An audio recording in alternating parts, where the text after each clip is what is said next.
Good afternoon. Welcome and thank you for standing by. For the duration of today's conference, all participants will be on listen-only mode until the question and answer session.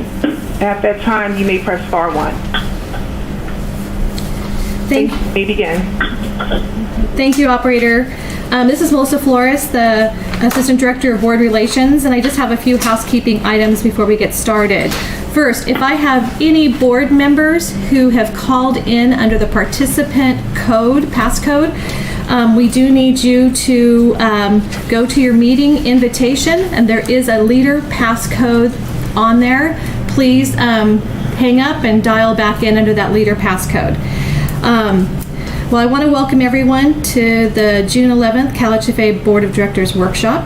Today's workshop is being held by remote access only in compliance with the Bagley-Keene Act and Executive Orders N 29-20 and N 33-20. Board members, staff, and presenters are teleconferencing from varying locations. This workshop is being streamed live for viewing only purposes and is being recorded for posting following the meeting. The live stream link, as well as all materials and presentations that will be discussed today, are available in the board meetings section of the CalHFA website at calhfa.ca.gov. There will be an opportunity for members of the public to participate during the Q&A portion following the presentations by dialing into the conference call phone number provided on the CalHFA website. Please note that there will be a delay between the audio from the conference call and the video from the live stream. One last item, to assist listeners, anybody speaking today, please state your name before you start to speak. At this time, I'd like to turn the meeting over to the CalHFA Board Chair, Mr. Michael Gunning. Awesome. Thank you, Melissa, and thank you for all that good housekeeping information. Certainly excited. I'm looking forward to today's session. We certainly want to learn about ways to streamline and lower costs for the state's affordable housing finance and delivery system. It's a huge topic, and I know we're not going to get through all of this today, but nonetheless, very eager to hear from our panels of experts and practitioners. Melissa, I think we've kind of already done the roll call and we're a little behind, so I want to jump into it, but of course I'm always going to defer to our excellent Executive Director. Tia, do you have some comments you want to kick us off with? Well, we're a little behind, so I won't get into all of them, but I will do a little introductory of today's workshop and why we're gathered here today. Today's workshop presents us with an opportunity to examine the state's housing and finance delivery system, share best practices, and discuss alternatives that can maximize production to support the state's articulated housing goals. I am very excited about the presenters we have today. For almost 3 decades, the state's housing entities have looked at various ways to increase production, reduce development costs, reduce time to provide developers with more certainty, and to support the creation or preservation of affordable housing.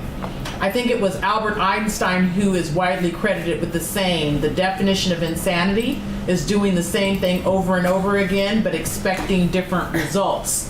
Well, we know we have results that must change. The most critical component of our state's affordable housing finance system is the low-income housing tax credit program and private activity bonds. Yet the maximum number of units the state's affordable housing finance and delivery system, that's tax credits, private activity bonds, and our existing processes can create or preserve is about 25,000 units annually. For a state with extreme supply issues, which are disproportionately hurting people of color and being exacerbated by the pandemic, that is just not enough housing. Thus, we have gathered together this group of expert practitioners, government partners, to review the data, have thoughtful discussion on alternative processes and strategic partnerships that can expand our existing finance systems and allow the state to create and preserve beyond the current 25,000 units a year. Let's discuss moving the needle on our affordable housing crisis. And with that, Chairman Gunning, we'll turn it over to our expert panel. Awesome. Thank you, Tia. I think we have a switch today. I think we're going to let Caleb go ahead of Doug today. Is that right, Melissa? That's correct. All right. Well, Caleb Rope, I know we've been on a couple calls together, but Caleb Rope is here, President and CEO of the Pacific Companies.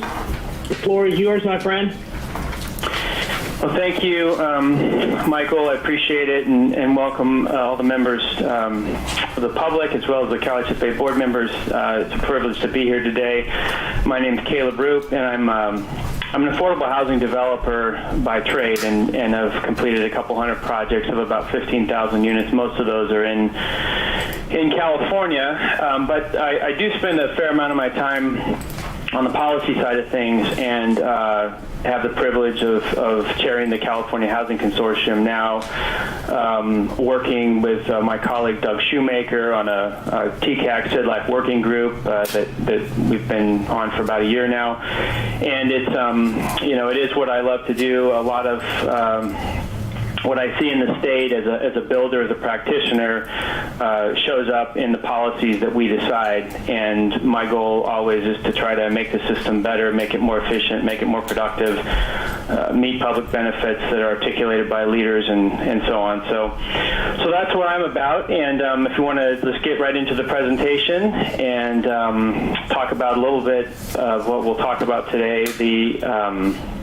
I know there's a slight delay here, so I'm just waiting for the slide to click over. Just to get going, I want to talk a little bit about the needs that the state has on a brief level. Talk about some of the rent burden challenges that exist.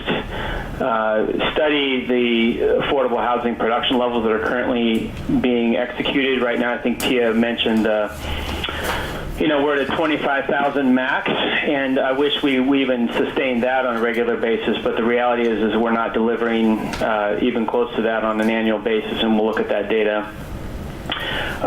We'll take some time to look at how the state's resources are targeted in terms of area median income levels, and then I'll conclude with some policy recommendations. And then I'll just try and figure out here how long the delay is between, so if you advance the slide, and we'll just see what kind of a delay we're dealing with here.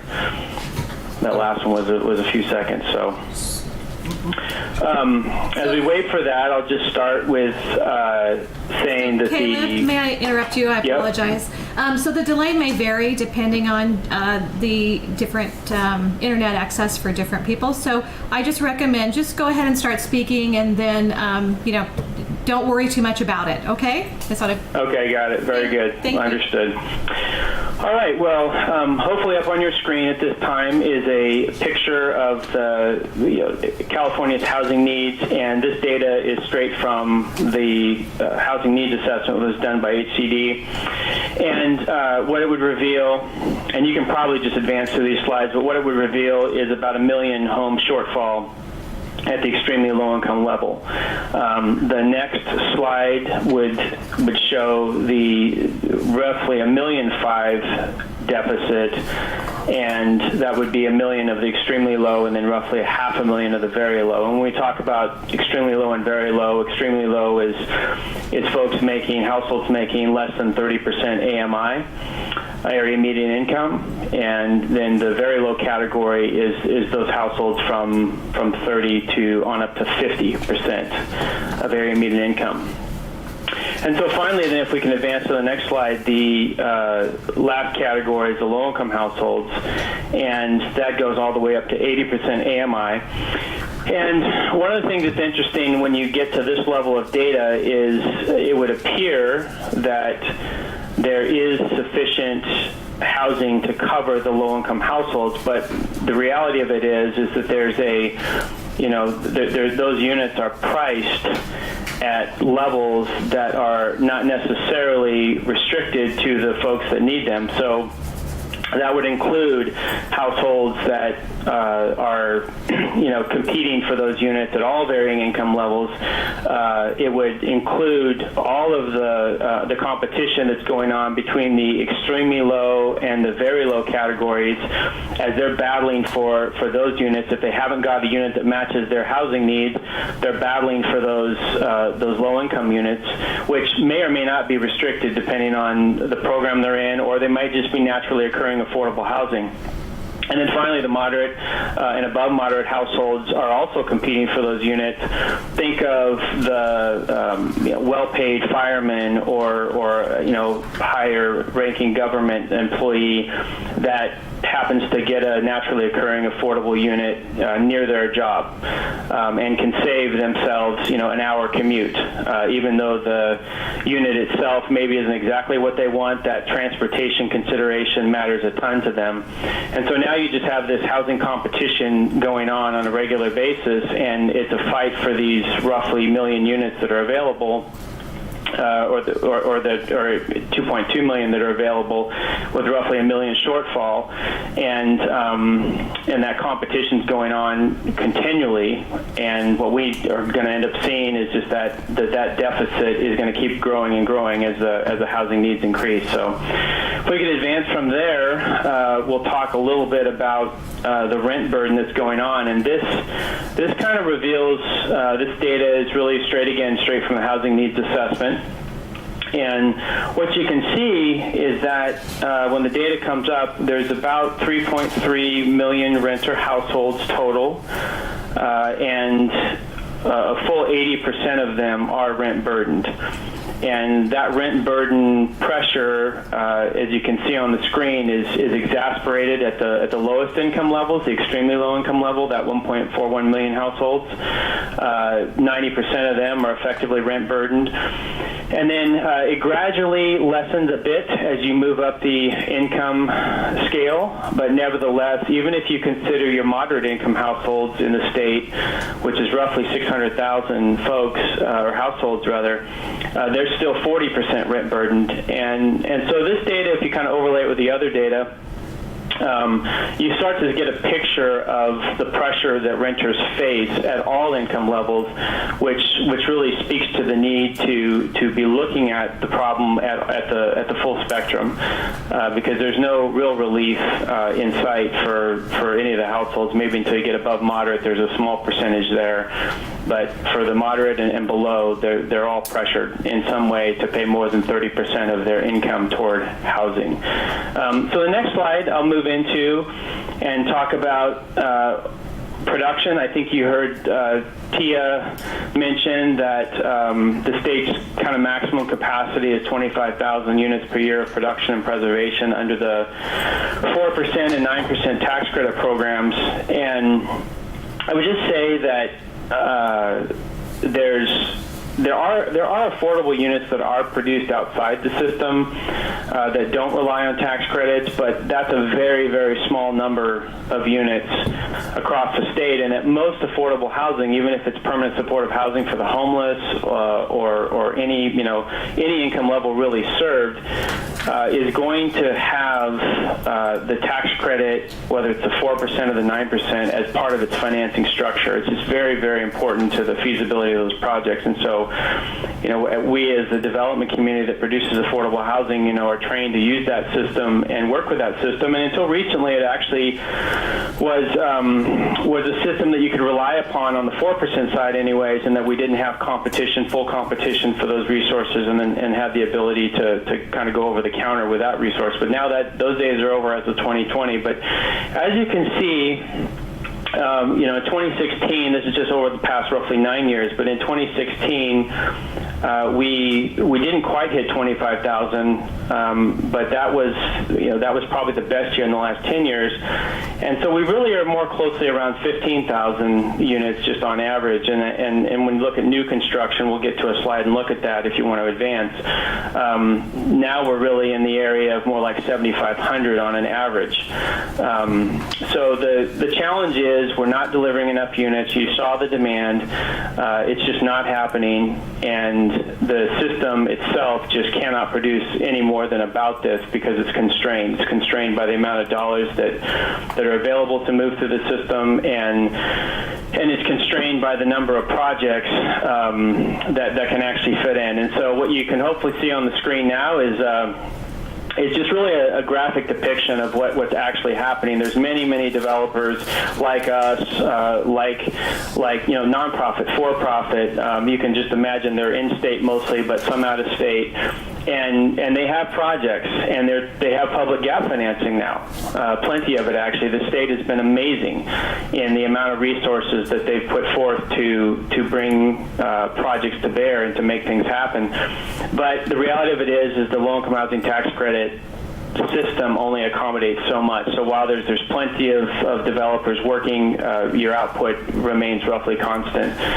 And on a situation where you have 1.5 million unit shortfall, that's just the very low and extremely low categories, 7,600 units a year. You don't need to do the math to realize that the problem is too significant to overcome doing the same thing we've been doing, and we need to do some things differently. So, all right, if we could go ahead and go to the next slide. A lot of this, what I'm hoping to do is just provide some background and education of what's happening and what we're dealing with, and hopefully give policymakers some ideas and some thinking about how to move forward. But the next slide really deals with the resources that the state is currently bringing forward, and it's got a lot of data on there, so don't worry too much about reading it. But what this data is meant to show, and this isn't perfect data, but it's pretty close. We did take the time to go through it all and sort of figure it out.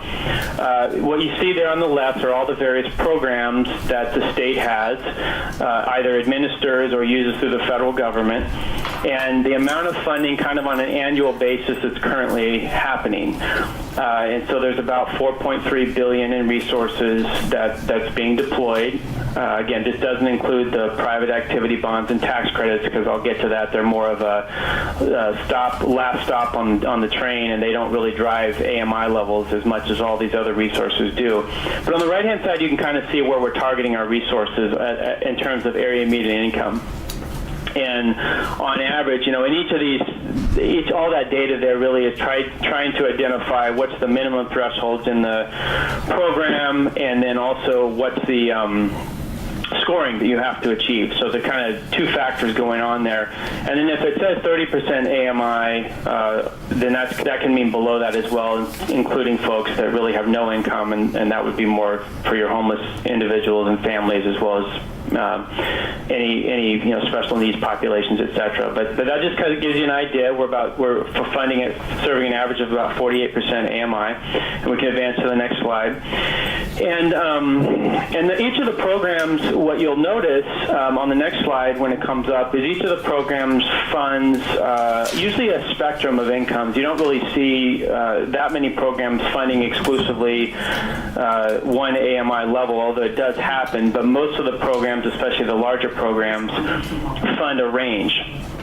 And so what the next slide is meant to do is sort of break out of that $4.3 billion, how much of it is going to the various AMI levels. And I think one of the things, again, this isn't perfect data, but it's close. And I think that as policymakers are considering how to target funding and how to meet that spectrum, they can have the ability to sort of overlay the state's housing needs at the various income levels, and then just evaluate how is the funding being targeted, and is it where it needs to be, and is it meeting the overall objectives from the housing needs assessment, as well as maybe the regional housing needs assessment goals, etc.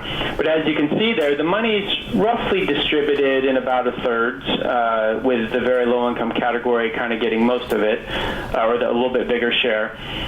Moderate income is really not seeing much funding there, and that really is mostly the CalHFA's mixed income program currently. But this gives you an idea, and I think I would also just add that the average AMI targeting is likely a lot lower than this, because you're always dealing with sort of the lowest level of restrictions. So whatever is the most restrictive funding source is likely going to be what prevails, and we can go ahead and flip the slide now. But in that scenario, you're going to see those average AMIs actually drop from that 48.6% that I specified previously, because of the lowest common denominator. The next slide is really meant to, it's called deep targeting trade-off, and the next slide is really meant to just depict what's the considerations when you target extremely low versus target, let's say, 60% of median, the low-income category. That's an area that the tax credit is very used to serving is that sort of 60% AMI level. And this is meant to make no judgment about where to target resources, but it's really meant to be factually based of what happens to your gap financing and what you can do with that gap financing if you target it differently, let's say, than extremely low. But just as a quick example, what you see on the screen is there's 3 different columns there of 3 representative counties. And without going through all the math, at the end of the day, extremely low-income households units, they take more gap financing because those folks don't have the money to pay the rent. That would be at the higher income level. So you naturally have to subsidize those units to a greater degree. And more than anything, I think it's the bottom of the chart is really meant to show what happens if you have 1,000 units targeted extremely low, and if you targeted those at 60% of median, how many additional units could you produce? And the answer varies by county, but Fresno County, for example, this is just straight off the revenue stream of the property. That would be 500 units approximately, 970 in San Diego, and about 1,500 units in Santa Clara County of additional units possibly to be built. And again, there's some assumptions here, per unit cost at the top. I mean, that's going to vary widely by project, but this just gives you an idea. As anyone's considering where to target funding, and everybody acknowledges that there is a need at that extremely low-income level. In fact, that was the largest level of demand, 1 million households. But it might, bring to question some other ideas about how to support those households. So if we want to advance the slide, I'll complete with maybe just discussing a few policy considerations. And if the slide manager wants to just click through those at their pace, you're welcome to do that and not wait for me to speak about them, just to keep the slides moving. But I think one of the policy considerations we're always wrestling with is how do we improve the efficiency of the affordable housing delivery system. And I know I'm always challenged with that. I think there's always these trade-offs to consider of what public benefit are we achieving versus production, et cetera. So one of my challenges is always where to sort of draw that line of public benefit and productivity.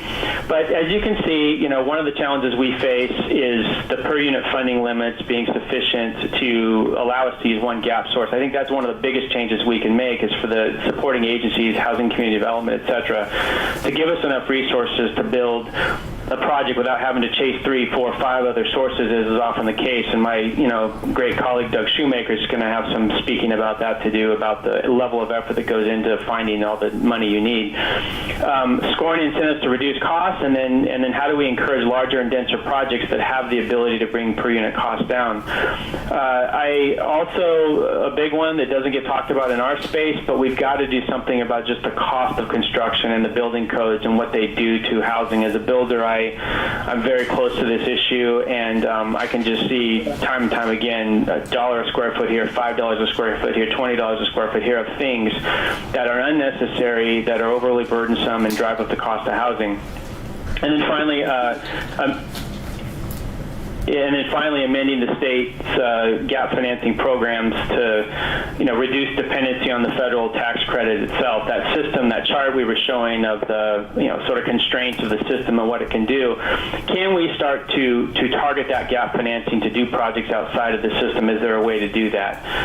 So on to the next slide. And then I want to also mention later on in the presentation, I think we'll hear from the San Francisco Housing Accelerator Fund, and Rebecca and Kate will have some good things to say about how do you bring in charitable resources and other sources of funding that we're traditionally not used to seeing.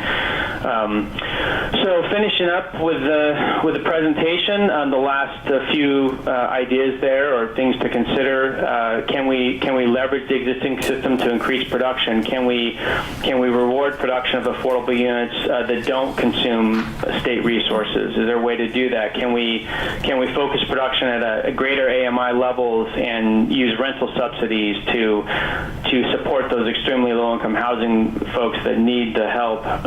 Can we eliminate the leveraging of overhang and rental subsidies that can stretch the money to more households? And then finally, can we get something done at the federal level? Because that would be great, because that would solve a ton of our problems to see these 3 elements here changed at the federal level. So with that, I'm complete, and thank you all for listening very much.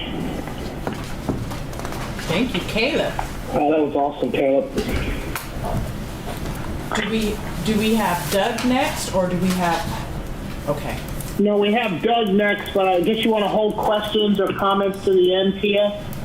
Since we're kind of pressed on time, get through it all, you think? Yes, Yes, that's right. Good. Well, I just want to thank Caleb, and just, you heard me comment on those added costs. Caleb, I know. I did hear that. Yeah, sure. I appreciate that, and certainly appreciate your comments here. Hey, Doug Shoemaker, next of Mercy Housing. The floor is yours, friend. Thank you very much. I appreciate it. I want to thank you and Tia and the rest of the committee or the board for having us here. So I know many of you, but not all of you, and Mercy Housing is a nonprofit housing provider. We're the largest nonprofit in the country, housing provider. I run the part that is California. You could just keep pumping through here. I forgot to update my slides. We have about 10,000 homes here in California. It's housing about 20,000 people on any given night. And one of the things that's a little bit unique about Mercy is that have for a long time developed throughout the state. We have offices in Sacramento, LA, and San Francisco. So work in a lot of different environments, different public policy environments, different price environments. And one of the other pieces that has evolved in our work over the years is just a lot of work on homelessness and supportive housing. So if you just want to keep clicking through, it'd be great.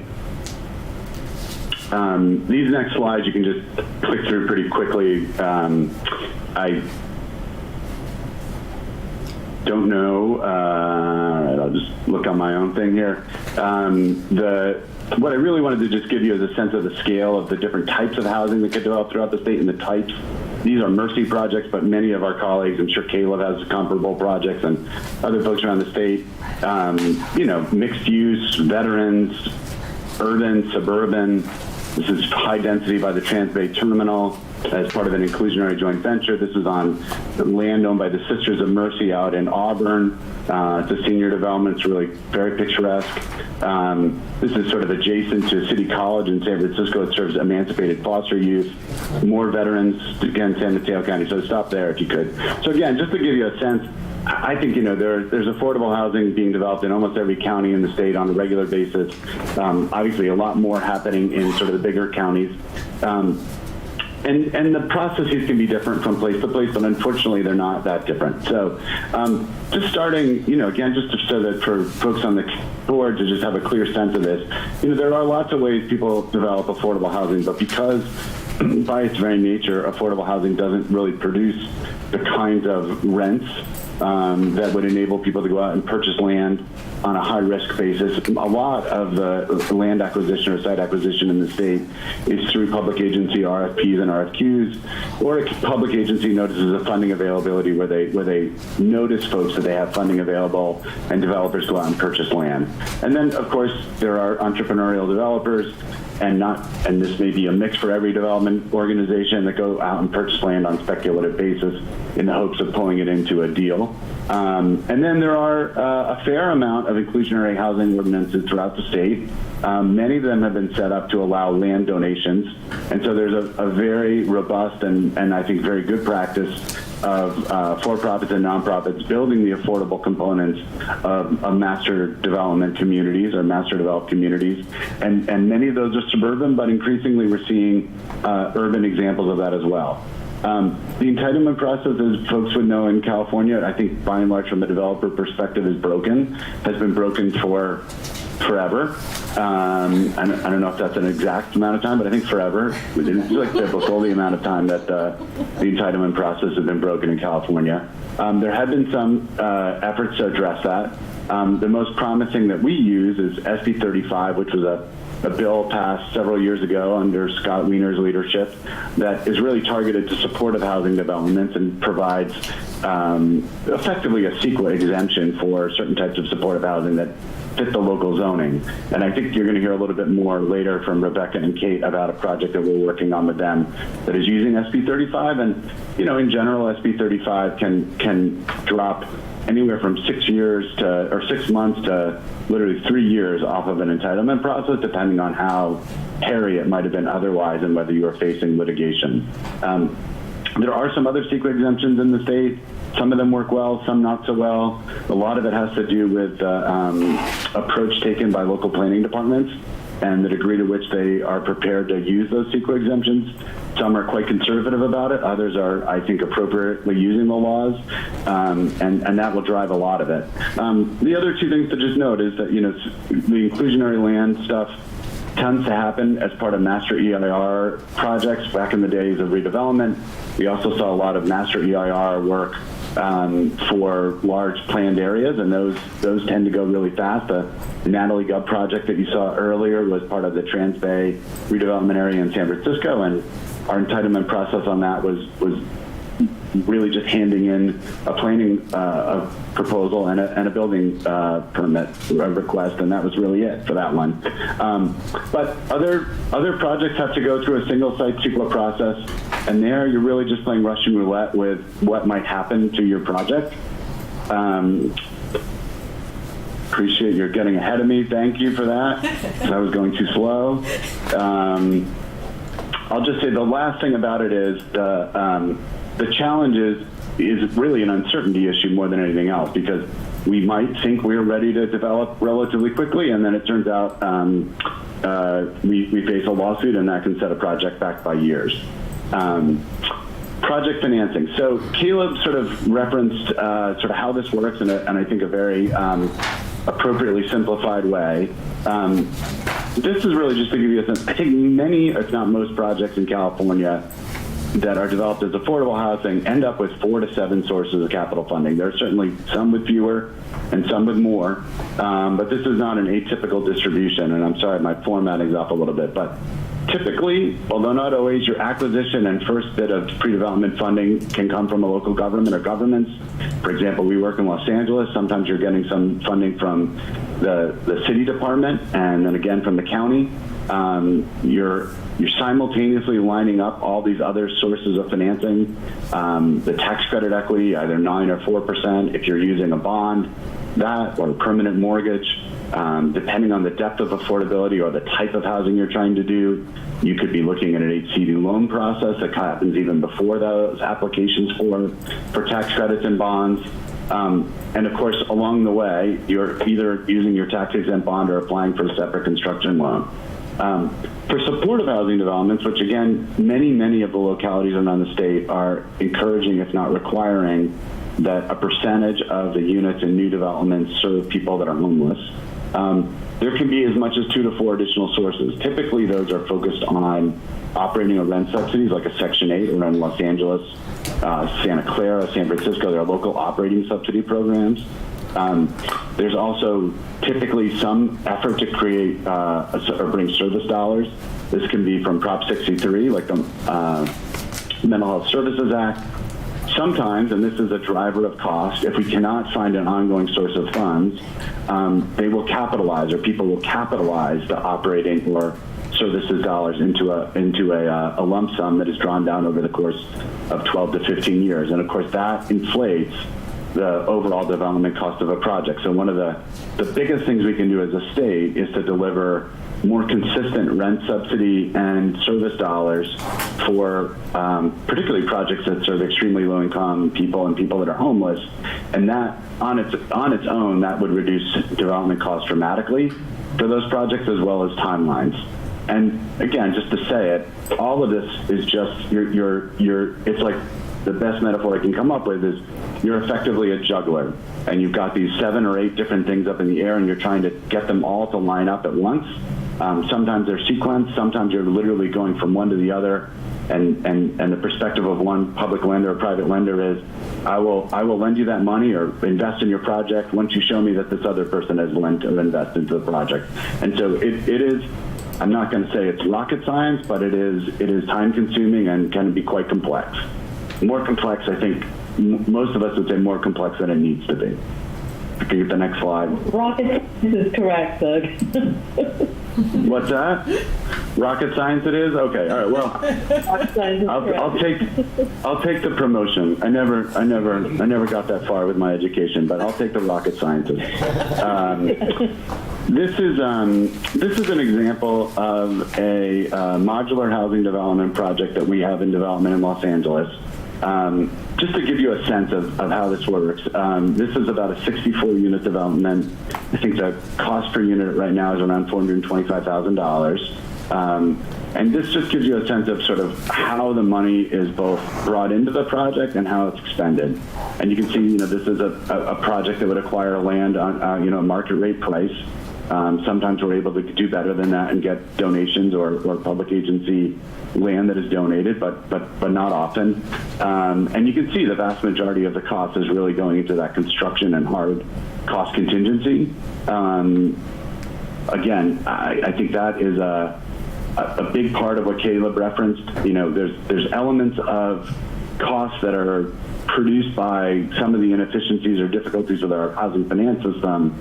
But by far the biggest challenge for us has been the run-up in land costs and the increase in construction costs. Michael, I'm sure you could talk more to this than I could, but a lot of that has to do with the shortage of labor and subcontractors and contractors in the state of California. Yep. And that in and of itself is exacerbated by the affordable housing problems. And so all of this sort of comes full circle, if you will. Get to the next slide.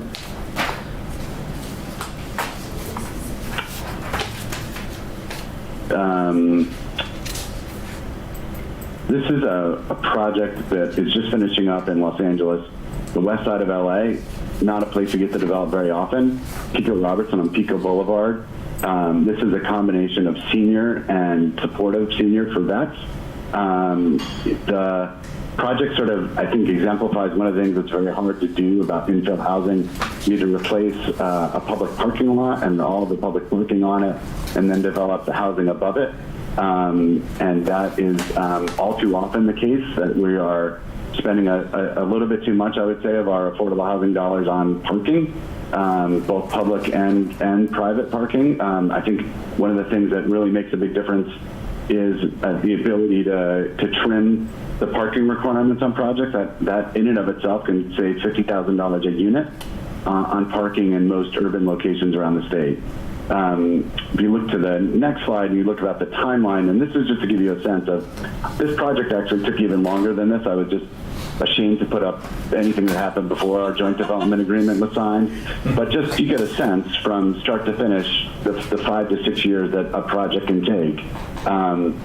There's no one part of this that is super obvious to solve. As I referenced earlier, simplifying and making more available Sequa exemptions for infill housing in particular and affordable housing generally is probably the single most important thing that we could do to shorten the timelines and cut some of the risk on these projects. And I'm sure you've heard that before.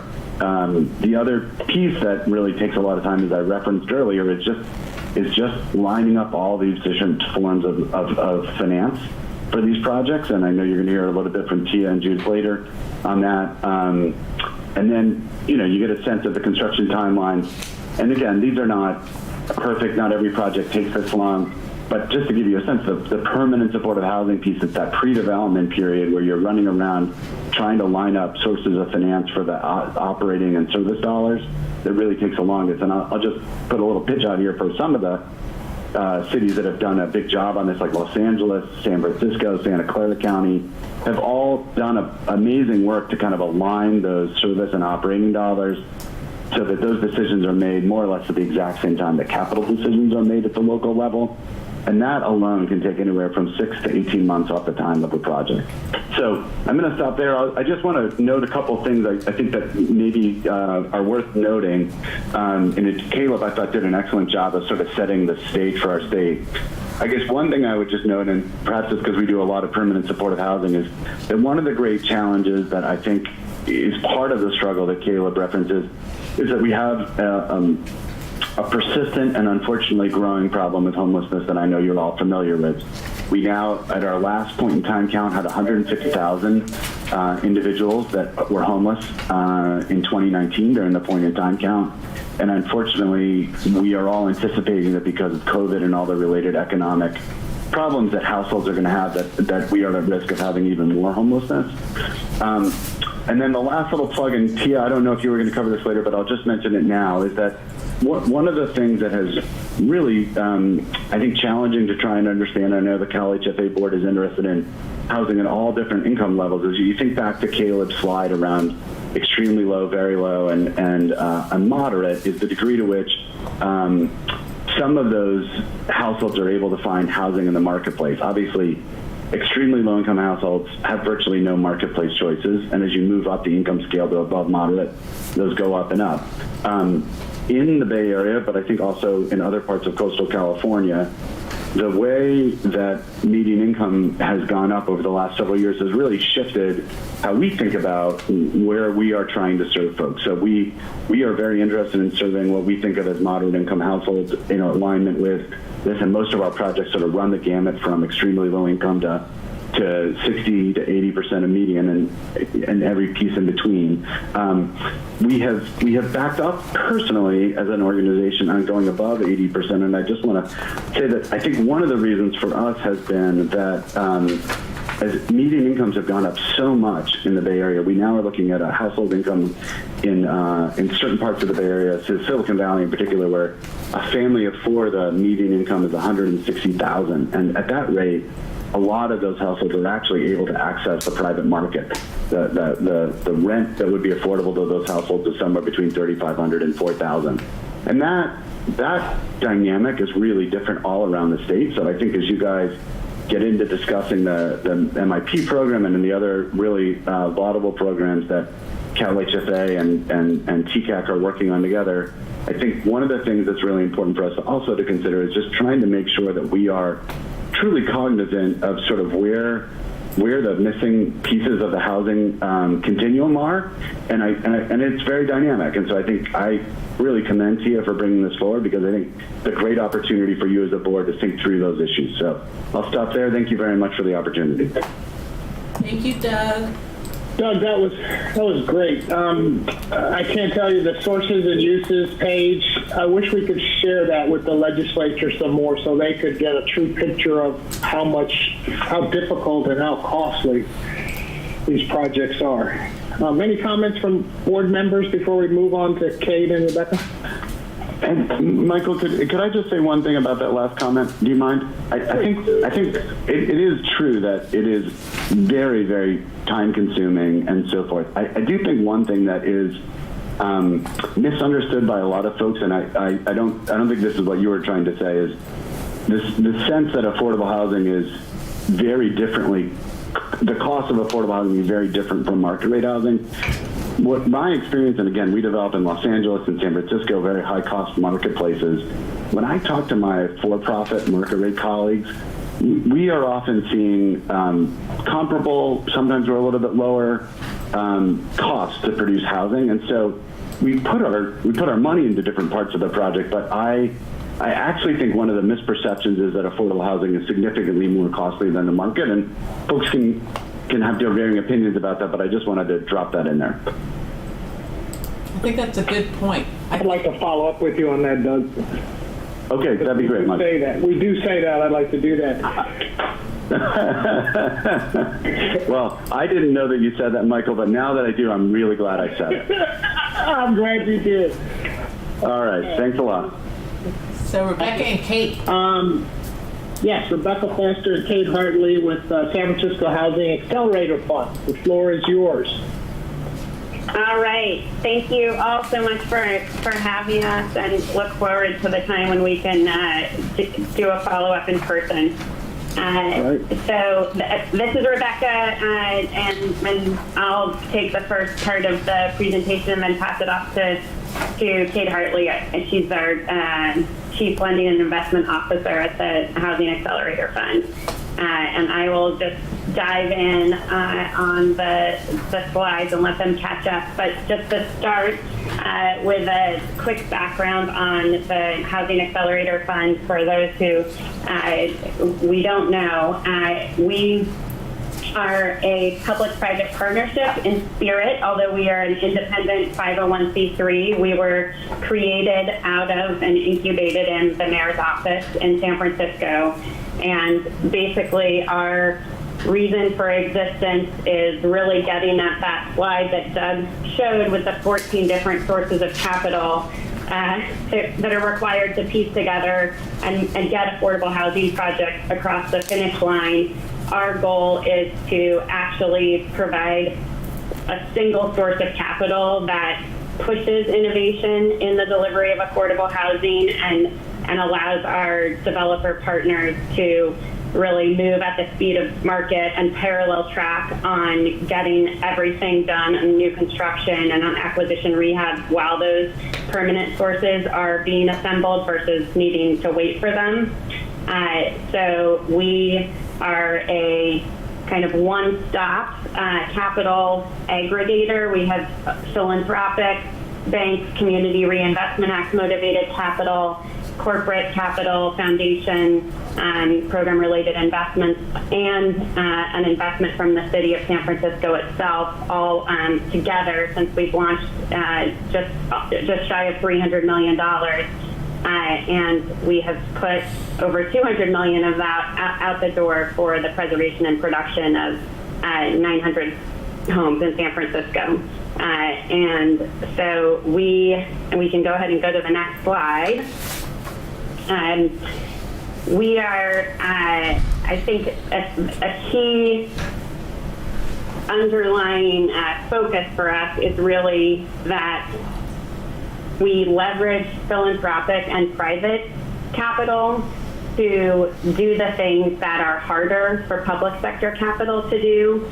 But the only way we can do that is through really deep coordination with those permanent takeout sources. Because as we all know too well, you cannot, you can't have permanently affordable housing, especially for extremely low income residents, without permanent dollars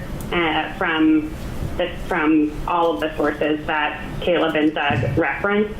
But it's hard for public sector, locally and at the state, sources to move fast. And so what we really focus on doing is bringing the upfront pool of capital, structuring it in a way that we can provide really flexible, high LTV, as large as they need to be, problem-solving loans and investments to developers like Mercy, Tenderloin Neighborhood Development Corporation, and others, so that they can really move fast, act a little bit more like a market rate developer in some cases, and get things done, deliver affordable housing much faster than they would be able to. And all the while, we have a credit committee seat and an advisory board seat that is from the city of San Francisco, from the Mayor's Office of Housing, and we're coordinating really closely with the city so that the way we can push all of our funders and investors to take on what might otherwise be viewed as more risk is because we are coordinating with those permanent subsidy and takeout sources on the back end. And so they really know, okay, if you're going to provide a $24 million loan for a $18 million acquisition of a building in the Tenderloin that will also provide PNDC, for example, with the ability to rehab all the units, relocate the residents during the rehab, not pay full interest while they're stabilizing the building, put together a contract with the Department of Homelessness and Supportive Housing so that we can use the vacant units for supportive housing uses while you're preventing the displacement in the other units. All of those pieces can happen during our loan, and not providing a 180%, 200% in some cases LTV loan would otherwise be really difficult to get an investor or a funder of ours comfortable with. But because of both how we structured our capital and, really importantly, that relationship with the city, we can really push on our investors to take on a more appropriate level of risk to actually use private and philanthropic capital to solve problems. And so what we have talked about before with Tia and the team at CalHFA is how can some of the lessons learned that we've had over the last 3 years in the creation and the growth of the Housing Accelerator Fund, how can they apply at this moment in time when we do have more interest and commitment from large corporations, employers in the state, and philanthropy really in a different way than we had going into the last, to 2008, 2009. There's a tremendous amount of focus and interest in investing in housing. And we strongly believe that the best way to really unlock the potential of those dollars and to utilize them to actually reduce the permanent gap and the subsidy need per unit for the public sector sources is to push on them being as having this level of risk appetite, really low cost, and a big key way that you can do that is through this linkage with and coordination with the public sector's takeout sources. So we can go to the next slide, and we will. I'll just talk through a little bit of kind of an example that Doug mentioned for a project that we're working on with Mercy right now. So we have a partnership with Tipping Point Communities, $50 million philanthropic investment focused on substantially reducing the cost of building new supportive housing and cutting the time of delivery in half. So our goal for the first investment out of this Homes for the Homeless Fund is less than $400,000 for the cost of total development costs, including the cost of land, which is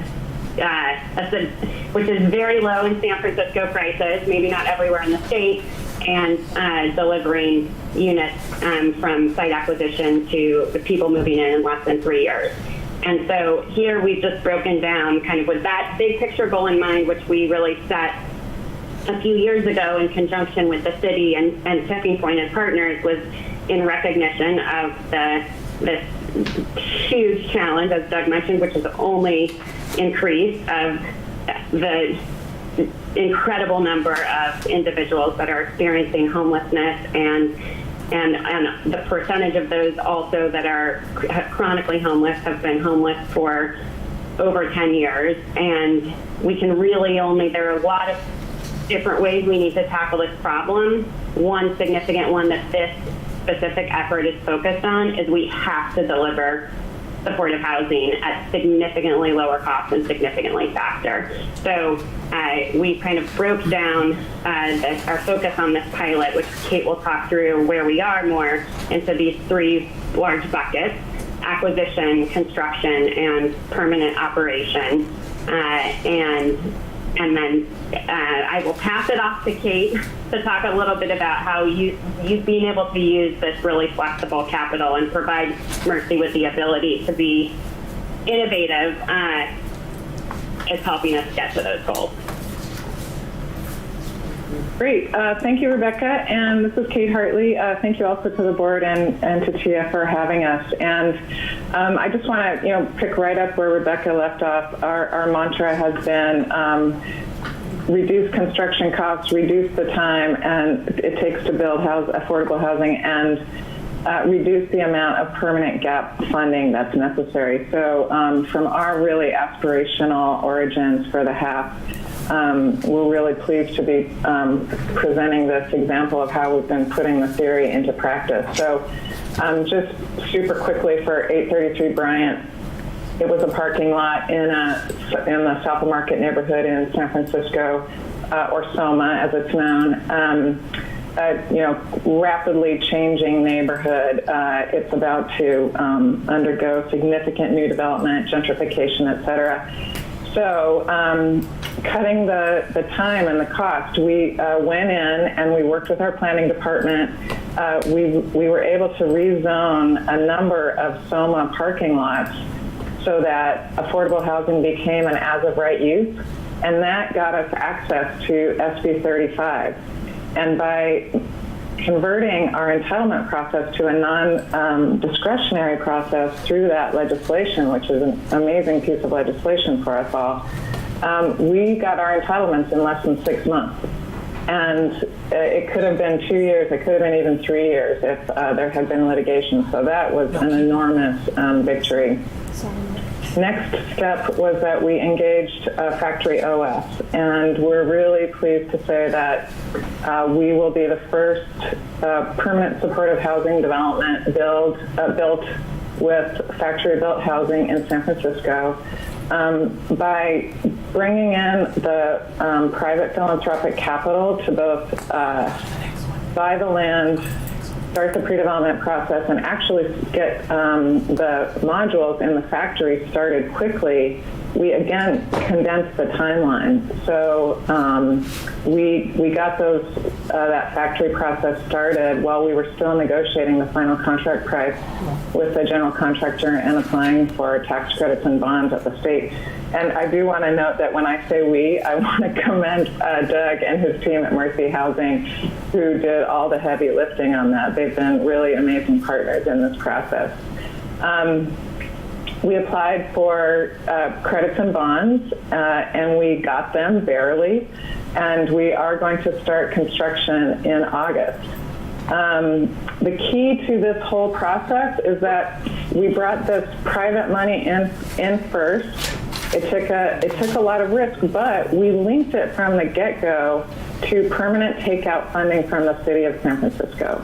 So rather than the city needing to come up with 20 or 30 or $40 million up front in pre-development, construction, and permanent funding for this deal, we were able to get started with the private capital, cut the timeline down, cut the regulatory burden down, but always linking to permanent takeout from the city, because that is the way, as anyone who's developed deeply affordable housing knows, that you ensure permanent affordability.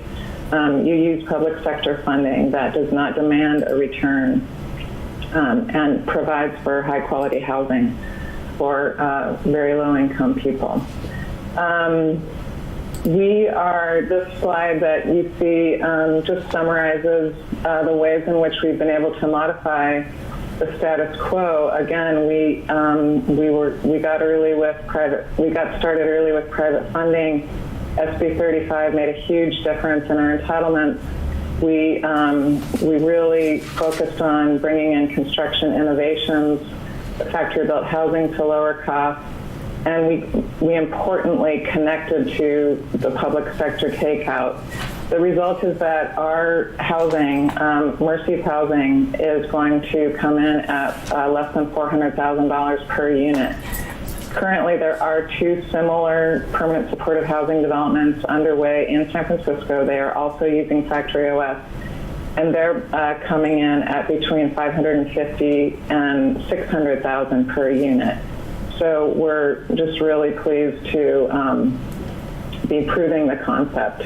And when the final tax credit equity payment comes in, when construction is complete, we will be able to revolve the philanthropic funding that was provided into a second project, and we hope a third and a fourth, et cetera.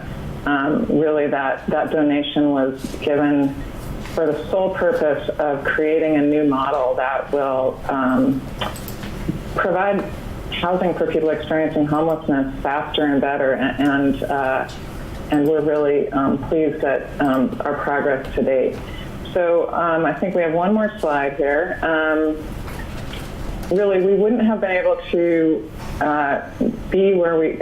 get to where we are at 833 Bryant without the direct partnership between the private dollars and the public takeout funding. So if we can more institutionalize these connections, if we can leverage the private sector money that's out there, that's low cost, it's not no cost, unfortunately, but low cost, have it come in fast and cheap because we connect it to public sector takeout, then by reducing that risk, we put it to its best use.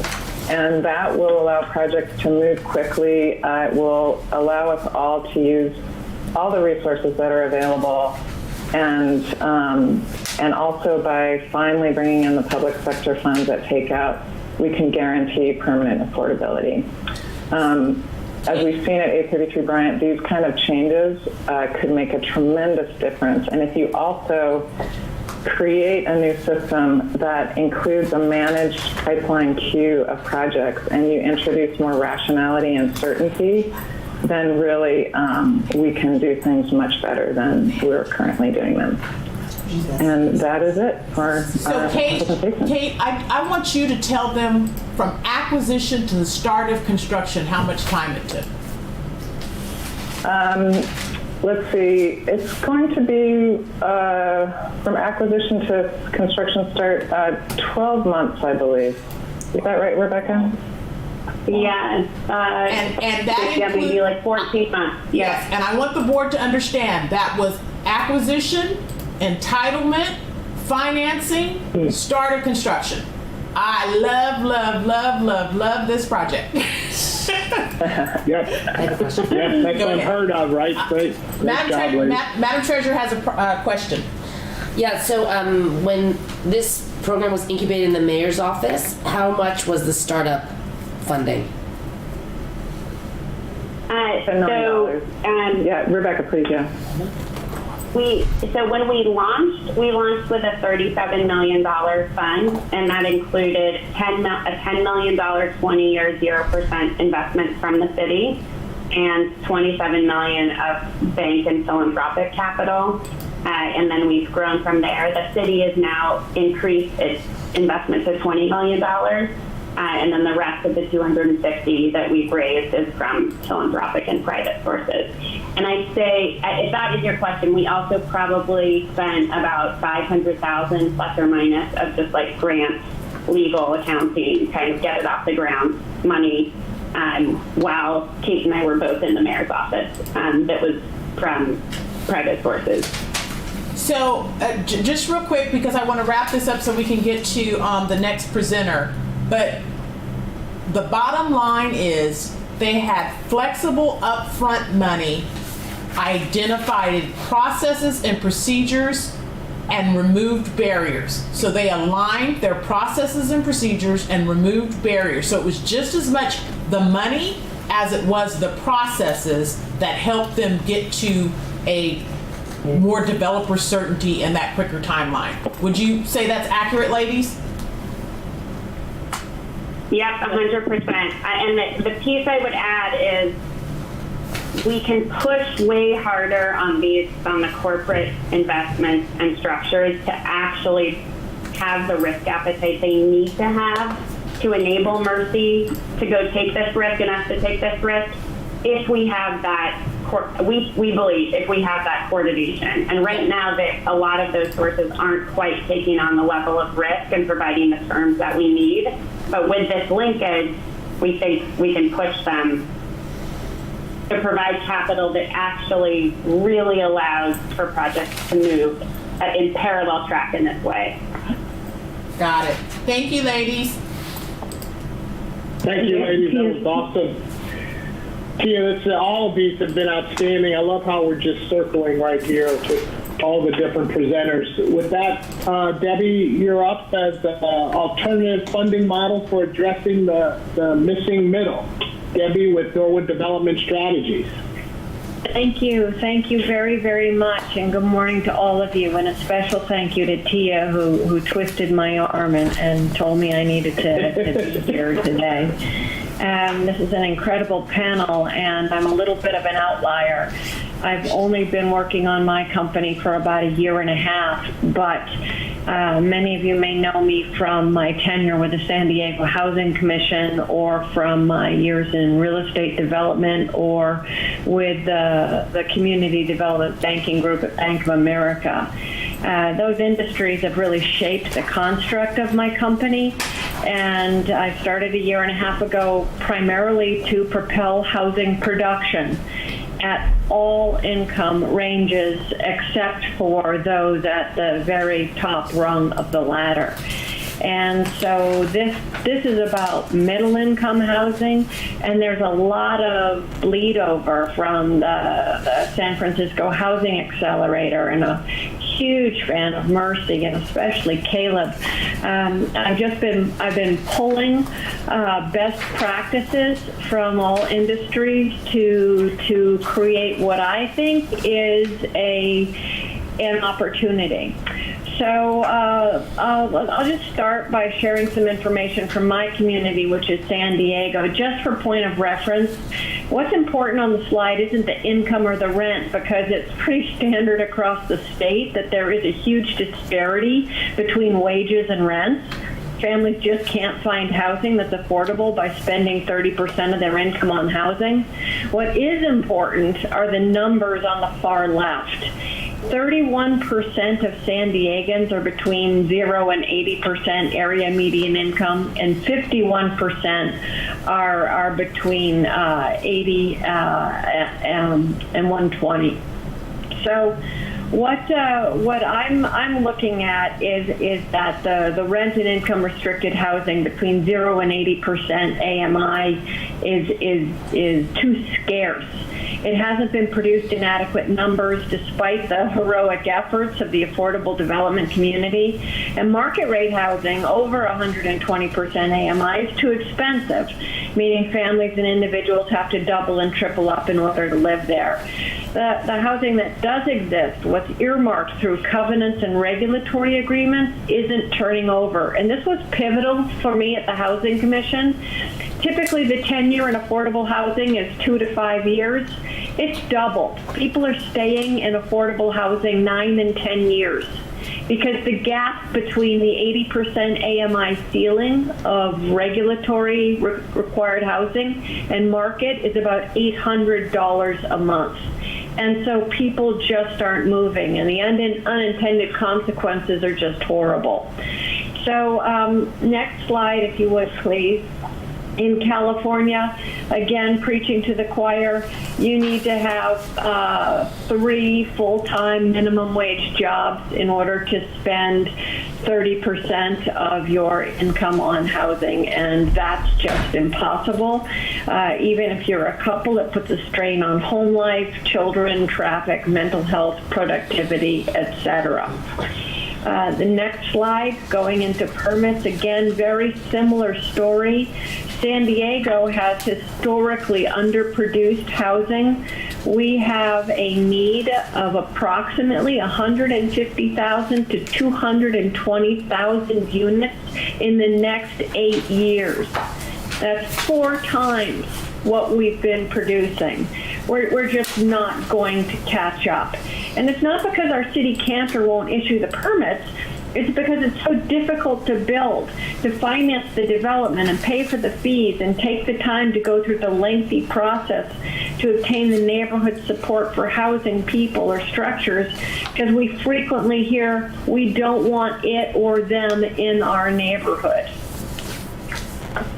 The next slide shows the funding impacts production. Again, very similar to what's been shown earlier.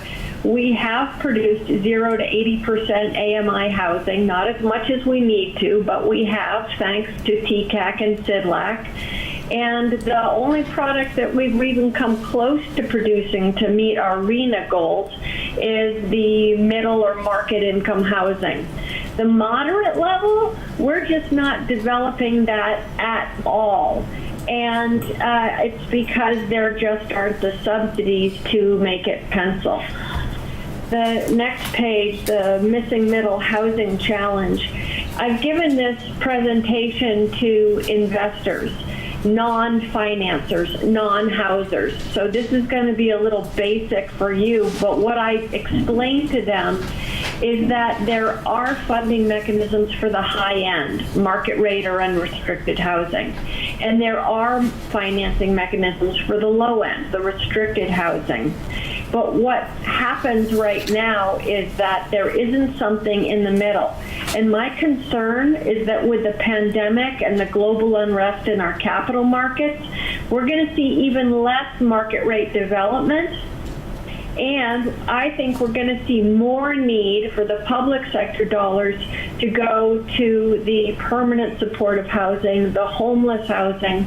So I think the missing middle that I define as 80 to 150 is going to widen to 50 to 150 because government is needed. You have some tremendous programs, and you're targeting your permanent supportive housing, NOFAs and RFPs towards that demographic. I'm on the next slide, which shows existing funding mechanisms. Again, this is probably rudimentary for this audience, but I explained to the investors how housing is financed. And there are three primary costs. There's land, labor, and lumber. And in California, we have a shortage of land. That's probably a cost that's not going to go down. And the soft costs, the fees, the lawyers, the bankers, that's not a cost-saving area either. And construction costs, lumber, copper, concrete, not to mention the laborers, again, not an area where we're going to be able to see much cost savings. So right now, we're at about $425,000 a unit to build an apartment. And if you ask a developer to do it, it's going to take 3 to 5 years and a lot of risk, so they need to get paid to do it. So I'm at about $475,000. Some of you may disagree with the numbers. These are just for illustrative purposes. The middle column is market rate financing. It's done through debt and equity. And the higher the debt, the higher the rent you have to charge to service the debt. So for 65% bank debt, you need to charge a minimum of $2,350 a month in rent. And the equity investors get a pretty healthy return on their equity. Affordable is financed similarly. It's equity and debt, but it's almost reversed. And with less debt, you can charge less rent. So you can afford to charge $1,095 in rent to service the smaller amount of debt. Let's move on to the next one because I want to keep moving. The biggest issue for me is how San Diego employers are affected. So I'm looking at this from a capital standpoint. I'm looking at it from the fact that our employers aren't able to attract or retain talent. And so there's an opportunity to bridge this gap. The Housing Commission produced a report called Addressing the Housing Affordability Crisis, and it highlighted the economic loss to the local economy from excess disposable income that was diverted to housing costs at approximately $2.4 billion annually. And that doesn't include $73 billion lost due to foregone housing construction, or 275,000 construction jobs that were lost. It's not just the families who are burdened by our housing crisis, it's our employers, it's our schools, it's our financial institutions, it's our industries. So on the next slide, I talk about anchor institutions. It's a term, there's an organization called the Anchor Institution Task Force out of New York City, which is run by a gentleman named Dr. David Morass. Anchor institutions are companies that could they move to a more financially forgiving area of our country? They would. But they can't because they're anchored. So for example, in San Diego, the Navy is anchored. It can't move to Riverside. It's stuck here in San Diego. So are our banks, our institutions, our philanthropy, our police departments, our hospitals. They're all hostage, yet they can't attract the talent, and it creates upward pressure on wages and downward pressure on profit. So to the next slide, the Anchor Institution Task Force, what they do is they coalesce disparate industries around a constant problem. In Chicago, they focused on racial equity. In Florida, they focused on the arts. I'm affiliated with the University of San Diego, where I got my master's degree, and through the Burnham Moore Center for Real Estate and the Mulvaney Center for Community Awareness and Social Action, We're leading the movement in Southern California to get the Anchor Institution Task Force here to coalesce around middle-income housing and a few other topics such as human sex trafficking. But there's no reason the Navy and the Qualcomm and the universities and our major employers and philanthropists shouldn't all be sitting at the same table to discuss the same concern, how to take care of our region for the betterment of our collective futures. The next slide. The Missing Middle Housing Fund for me is a proposal to augment the fine work that's being done by the public sector and the affordable housing developers, but engaging the private sector, very similar to the San Francisco Housing Accelerator, but working on middle income housing, which I have found is much more palatable.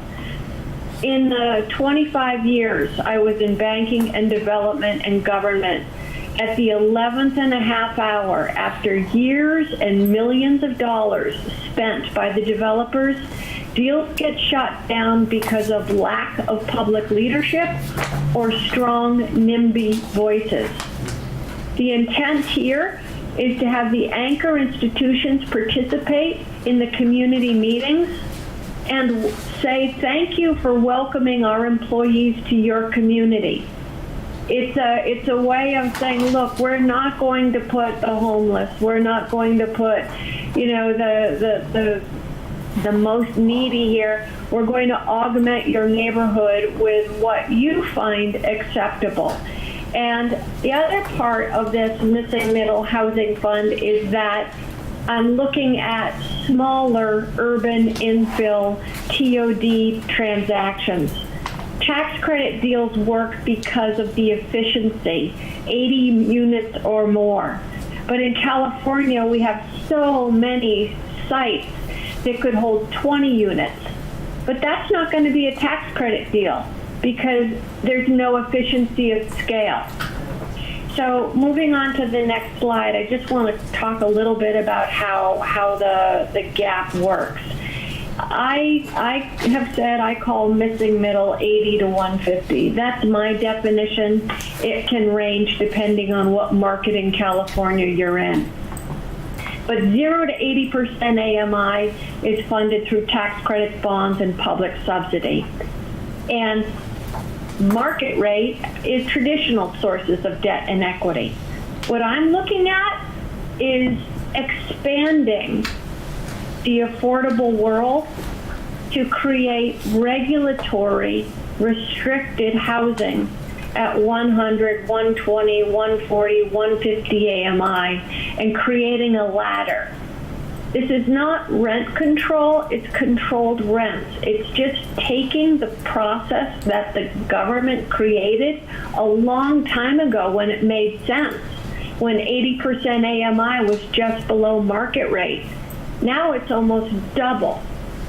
So this is an opportunity for the private sector, not government, to self-regulate and say, we're going to create a regulatory agreement that's going to deed restrict rents in this new community at these rental ranges. The next slide shows kind of how it works. It's a little complicated. I've got several different funding sources that work.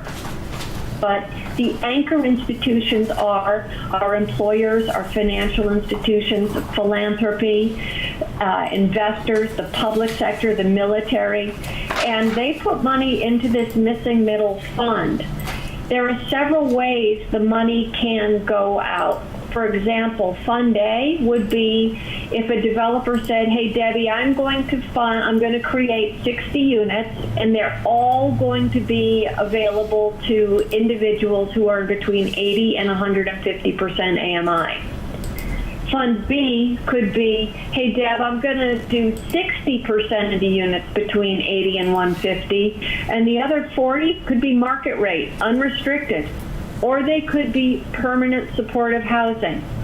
What I'm trying to do is create a vehicle for developers to tell us what's needed in the community. A lot of the funding mechanisms that have come from the federal government, the state government, the county, the city, they dictate where, what, when. I want the developers and the community to say, here's what's needed. I don't want it to have to be X feet from a bus line. I want them to say, hey, we found a piece of land that's perfect for 20 units, and this is what we want to develop, and this is who we want to house. Fund D, a lot of the anchor institutions have land. Those could be ground leases. So there's many ways this can deploy, but this is essentially, in a very basic way, how it would work. And on the next page, I just show essentially the capital stack. And essentially it's 50-50 debt to equity and philanthropy.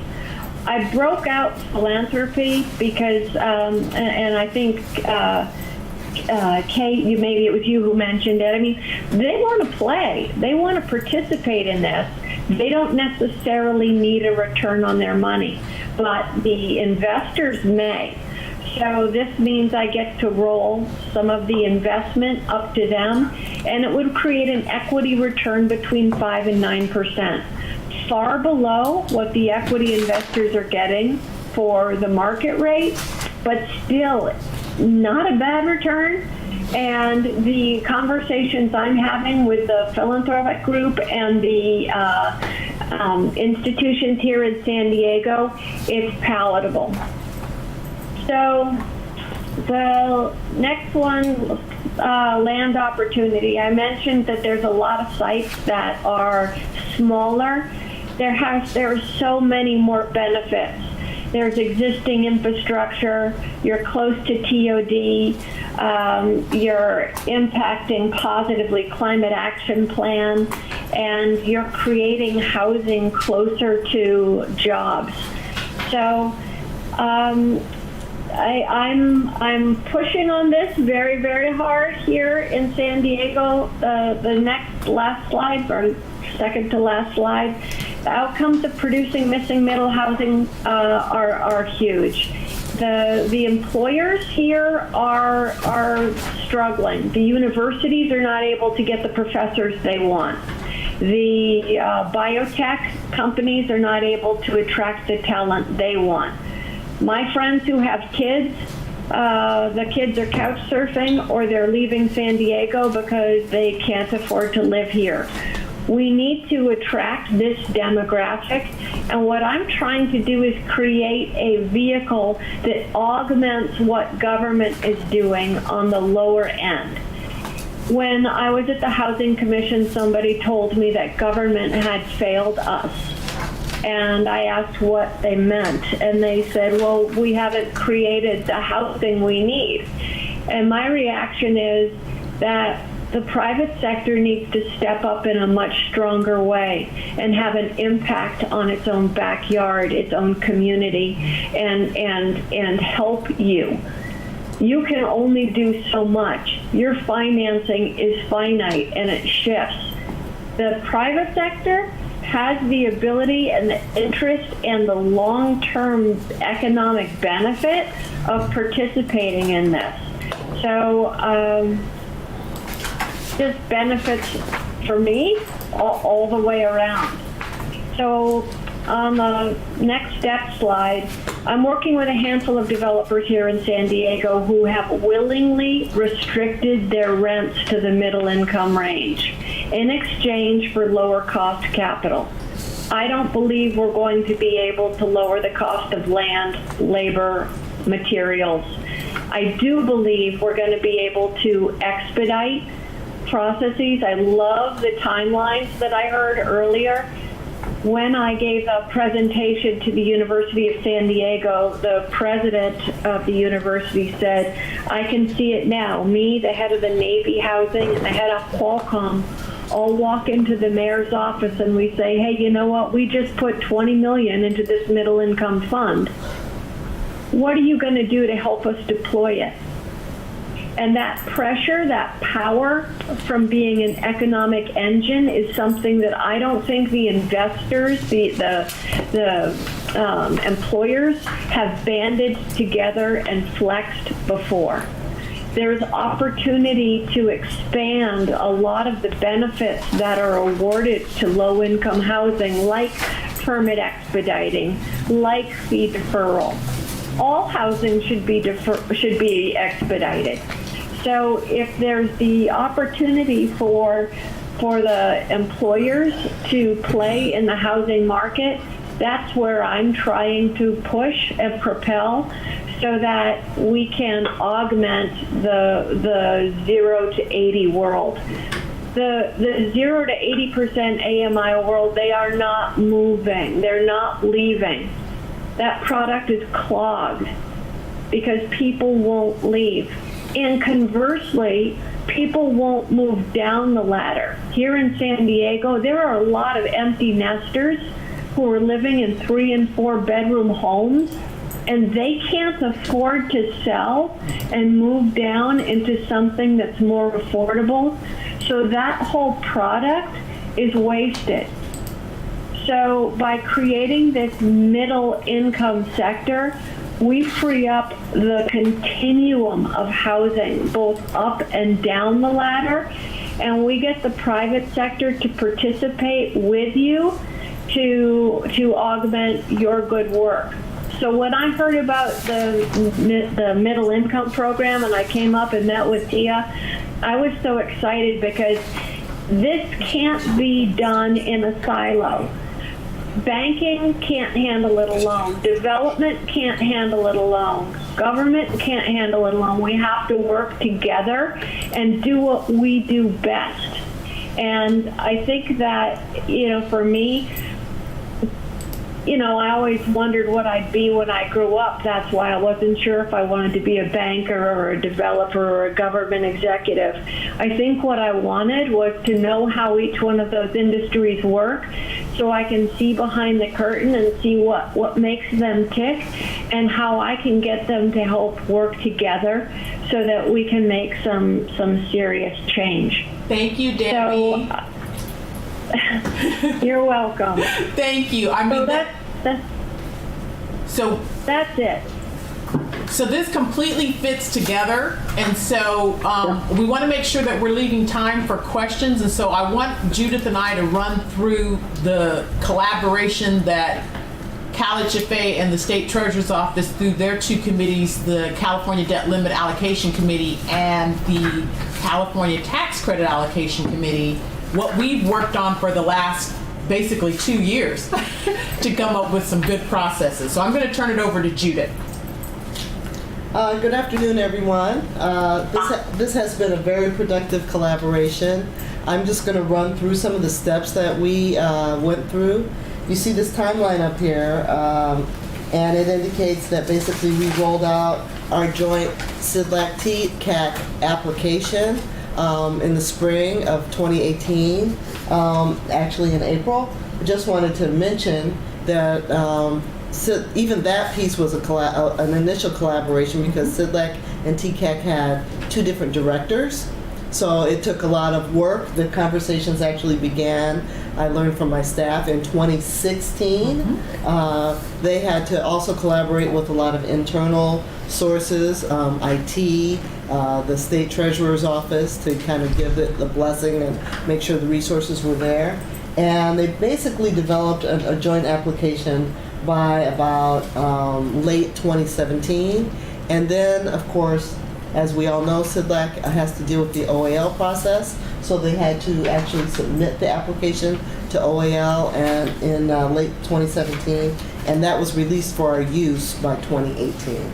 So that was the initial rollout, and we were able to use this joint application in the first round of 2018 and in the second round of 2018, and people kind of started using it a little bit in the first round. You have to understand that we were transitioning from utilizing the common universal application that had been out there.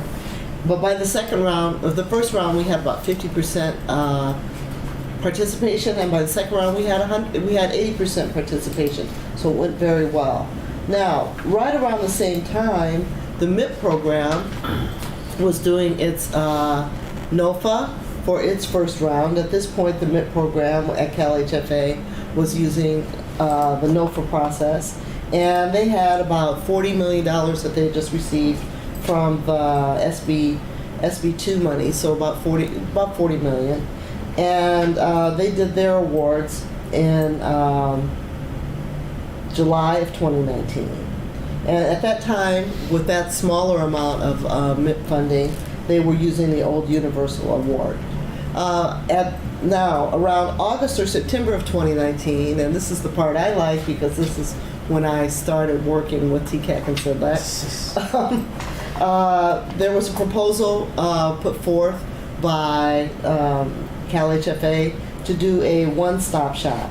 And this was a big deal because they were going to focus on readiness and focus on efficiency, and et cetera, et cetera. And by November of 2020, we were already using a joint collaborative application for that November application with the state tax credits. So let's go into a little bit of detail with that. We flip to the next slide.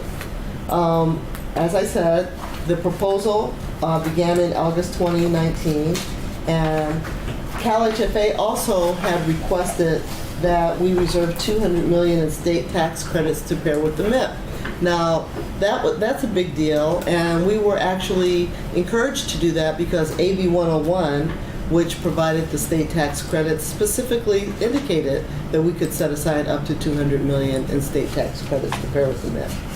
And this was a big deal also because we needed a mixed income pool or some kind of mechanism because mixed income products don't compete well against other 60% AMI products. So in September of 2019, CalHFA also requested that to pair with these $200 million of state tax credits, they also requested from the then director of SIDLAC $1 billion in their bond cap because that was what was going to be needed for 4% projects to pair with the $200 million worth of state tax credits. So they didn't get exactly $1 billion, it was more like $600 million, but that did work. And so by November 2019, CalHFA had launched its over-the-counter MIP utilizing our SIDLAC TCAC joint application.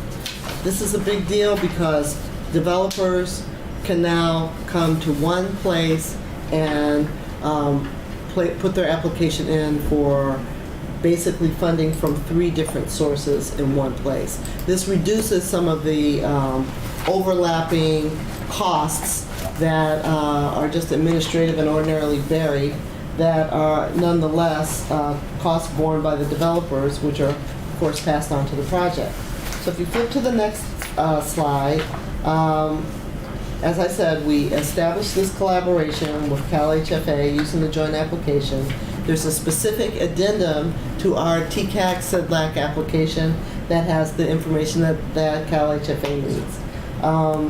We've got the reservation, the SIDLAC board apportioned $622,317,512, or 15% of the total bond cap, to this. And it's very important, it's kind of one of our last points, but the MIP loans were designated to compete in the SIDLAC mixed income pool. Now that's not, that mixed income pool can include projects that are not from CalHFA, but the point is that that pool focuses on that missing middle, and that pool allows these projects to only compete with one another because these projects will not compete well in the SIDLAC scoring system compared to other projects because we reward the number of units that are at or below 60% AMI.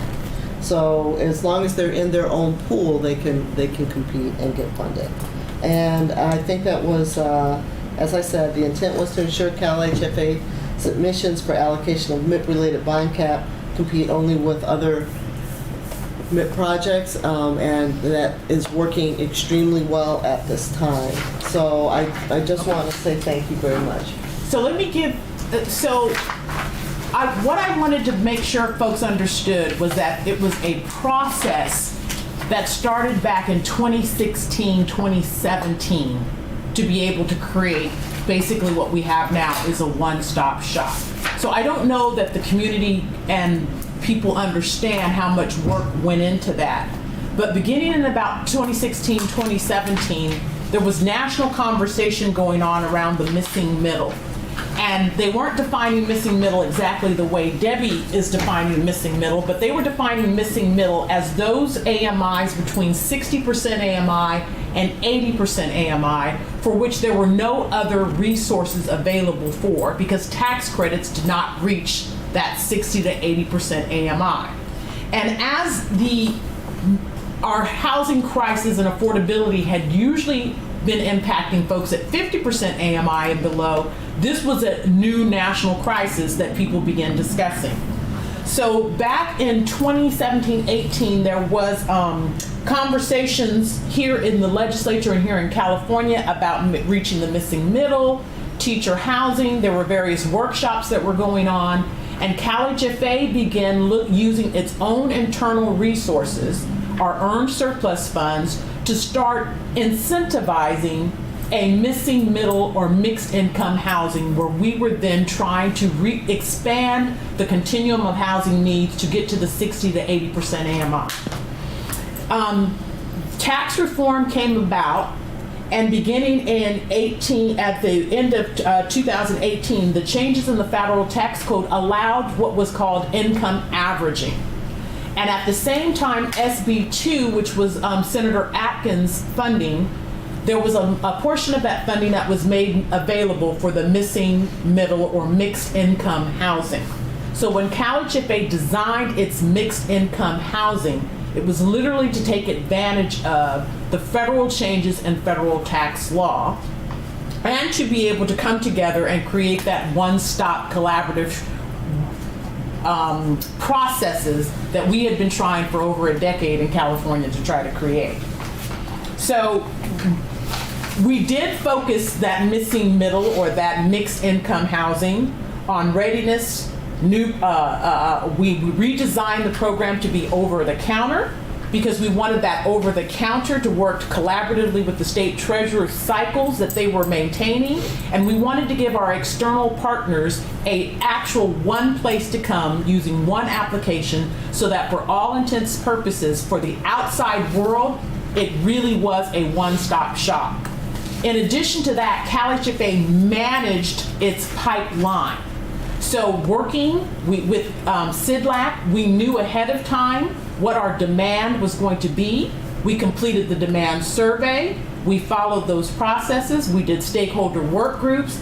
And so managing that pipeline and then working collaboratively with our state housing partners, that is why the program has been on a very successful course. It is because we developed those processes that did take a significant amount of time to develop and manage the pipeline. And you have heard from some of our other speakers that process and what you go through on some of those accounts really does help in the long run. So what we have seen is if you go to our outcomes, we've seen a development cost of about $100,000 less per unit in our mixed income.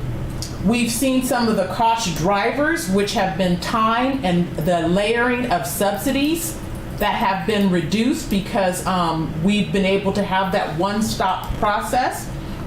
And so we're really excited about how we were able to help a broader range of incomes. But when you literally look to see who we were serving, the majority of the incomes that we are serving are at 50 and 60% AMI. Because the way we have implemented our program, it's really going to depend upon the market. So in some markets, 60% AMI may be the market. So you want to ensure that you're reaching down, and so we are making sure that we are having a market study, and that market study is supporting the rents, and that the rents that we're coming in at are coming in less than what that market study is showing. So if that market study is not supporting a tranche of 80 to 120, we're not developing 80 to 120. So in San Diego, they have a very different market than they're going to have in San Francisco, which is going to be a very different market than they're going to have in Fresno. And so we've tailored the program to be able to meet those market needs that they're fitting. And so I'll leave it there because I wanted to leave time for questions, but I think we've reached, have we reached our capacity? Do we want to open it up? No, we got about 10 minutes left here. That was succinct. We have a few minutes left at the end here. Okay, Treasurer Ma has a question. Yeah, so I understand that the national conversation was for the missing middle for 60 to 80% AMI. Mm-hmm. And did I just hear you saying that right now our MIP program is actually serving folks in the 50 to 60? 50 to 80. Oh, 50 to 80. Mm-hmm. Okay. Because we have a small tranche depending on the market study. So if you can go above 80%, because we require that the market study show that you become 20%, your rents have to be 20% below that rent to be able to regulate it at that. So if the market is coming in at 80 to 120, then that wouldn't, is it 10%? 10%, my attorney is correcting us. We have to show that those rents are coming in 10% below the market to regulate it at that. So if your market is 140%, then we could come in at a higher income level. But if your market is, as Doug was saying, 60%, 70% AMI, that's market rate, then we would want to come in 10% below that.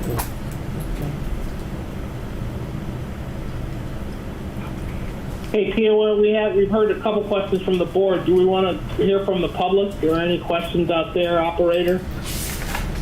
Take a few. Thank you. If you would like to ask a question, please press star 1, unmute your line, record your name clearly. Your name is required to introduce your question. If you need to withdraw your question, please press star 2. Again, if you would like to ask a question, please press star 1. Thank you.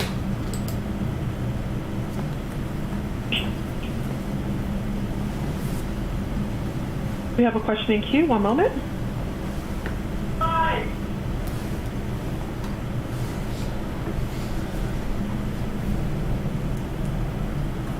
Mr. Andrade, your line is open. Okay, thank you. I'm in the conventional real estate mortgage finance industry.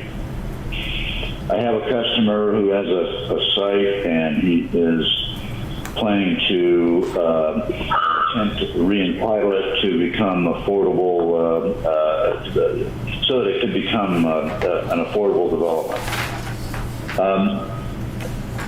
It may be too small for tax credit financing because of the costs involved, et cetera. I'm wondering, the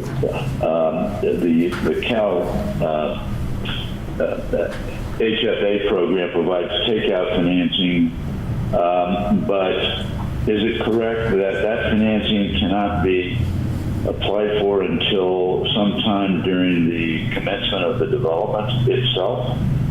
I'm a neophyte here and I need a little help. It's really, it's going to be about your readiness to proceed. So, and our program doesn't do construction financing, so we partner with a lender that provides construction financing, and then we provide the takeout financing. So when you're coming in for our application, it's all about your readiness to proceed. And we can take it offline, and we can definitely provide you with, put you in touch with our multifamily folks. Thank you. Thanks for that. Thank you. As a friendly reminder, if you would like to ask a question, please press star 1. Thank you. There are no questions in queue at this moment. This is I'll return it back to the. Go ahead. Oh, I actually have a question for all the presenters. Helen Campbell with the Governor's Office of Planning and Research. So beginning July 1st, jurisdictions will need to start evaluating transportation-related impacts to projects under Sequa using a vehicle miles traveled model instead of a level of service model. Just wanted to hear about your opinions on how this might impact the cost and timelines to develop affordable housing projects, if it would be a significant change. I know, Doug, you mentioned that reducing parking requirements typically could reduce the cost by about $50,000 per unit. So just wondering if you think the VMT consideration would assist in reducing parking requirements and save costs. Do you have a panelist that wants to answer her question?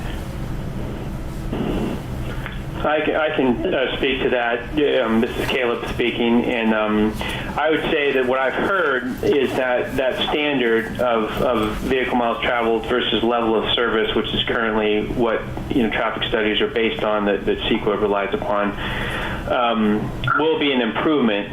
And I think help the more strategically located those sites are, the better off that analysis is going to move in favor of the VMT approach. And so it is going to be an encouragement, I think, to go for transit-rich, job-rich locations, and that will be helpful for those kinds of projects especially. And to the extent that, already we're using density bonus law, SB 35, other opportunities land use wise to avoid parking, and transit locations being one of them. And transit is a huge part of kind of our strategy and where we want to try to situate sites. But on average, if it's a surface at grade podium, it's probably a savings of 40 to 50,000 a unit. And then if you're talking about having to per parking space, I should say, and so if you're talking about having to go underground, then that's probably another 20,000 a unit. So the savings, if you're at grade, could be 40 to 50, I would say, but then even greater if you have to do something subterranean. And that is one of the biggest costs of housing development in the urban area. So I'm definitely embracing the VMT approach. Thank you. Thank you. Next question in queue is from Shreya Shah. Your line is open. Hi, I have a couple of questions. So the first one is a comment. I think in Caleb's presentation, he suggested larger projects. We're definitely supportive of that. I just want to point out that there are caps on the number of federal credits per project that we can get. There's a subsidy limit cap from HPD and most other state sources. So if you are talking about larger projects, that's a great solution, but we would also need change effective throughout all the different agencies in order to help us build the larger projects that are kind of really difficult to do right now. The second comment I have is about the San Francisco Housing Accelerator Fund and the 833 Bryant Street project. I did hear that there was a 1-year timeline from acquisition to beginning of construction. I just want to kind of ask a clarifying question. What was the amount of time from site control to beginning of construction? I'm sure it was shorter than 5 years, but I'm just curious to know that.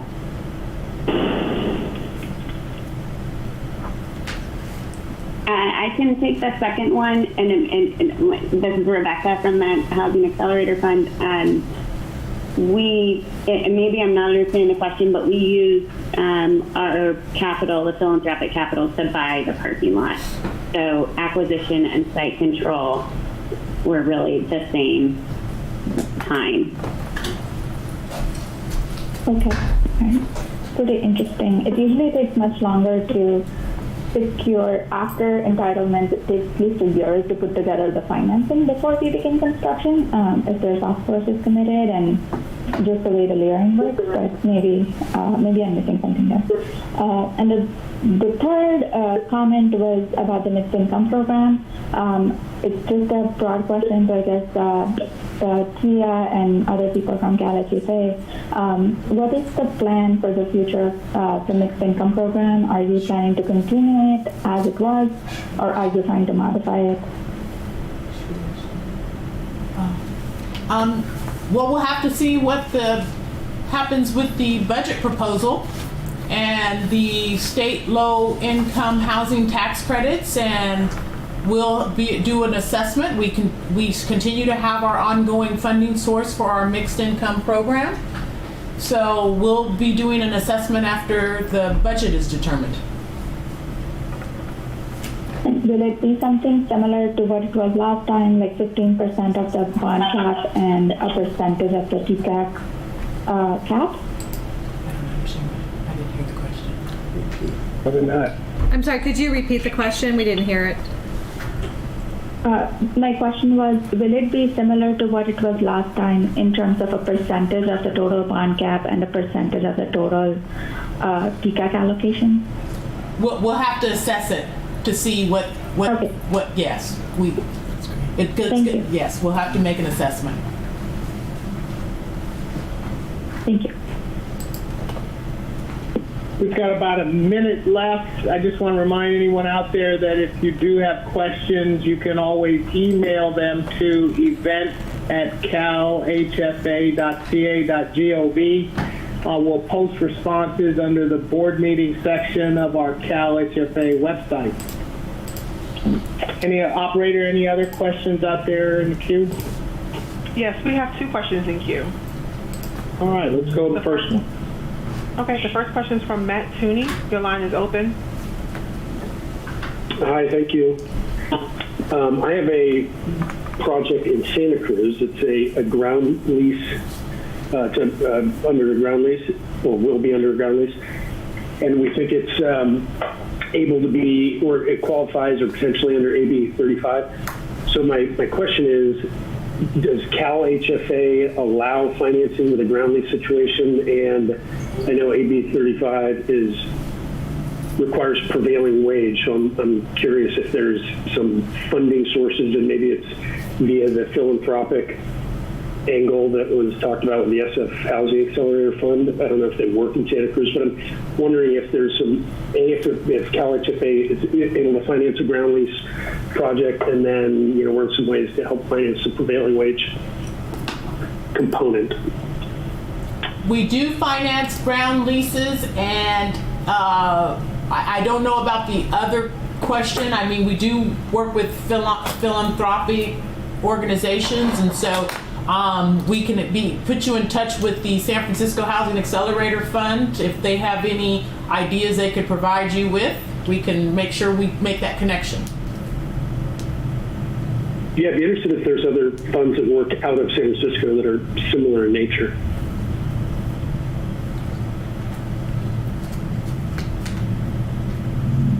Next question. Was there another question? Did the operator have another question? Yeah, you said there was 2, operator. I'm sorry, I'm gathering the name. The next question in queue is from William Leach. Your line is open.